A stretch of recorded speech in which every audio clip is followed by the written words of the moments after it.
This is a 2014 to 2019 Kia Soul. Before we get started though, let me give a quick shout out to Louis on Automotive for letting us use the car today. They have a full service auto repair shop in Toronto, Canada, and they also have a YouTube channel. Check them out for engaging automotive content and car buying advice. Check the link in description.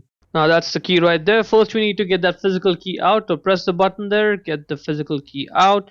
You will need a small flathead screwdriver or you can get a slightly bigger one. Depending on what type of screwdriver you have, there are two different ways to pry this open. With the bigger one, just get it in there and then we're going to twist it. Once it's in there, we're going to twist it to undo the clips. So put it in that slot there and then just twist it. And that's going to undo the clips. See that? For now, we're just going to put this back on. So then I'll show you how to do it if you have a smaller screwdriver. We're going to pry it like a lever. Not twist it, we're going to pry it. So put that in and pry it up and down and that should undo the clips just like that.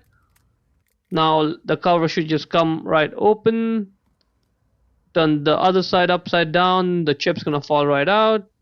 And that's the battery right there. Get the screwdriver now and use that to pry the battery out. And there it is, that's the battery. Let's take a closer look at it. It says it right there on it, CR2032. Again, CR2032, that's the replacement battery size number. The positive side is marked, the negative side is the one that has no marking on it. When you put the battery back on, the negative side should be facing upwards, like that.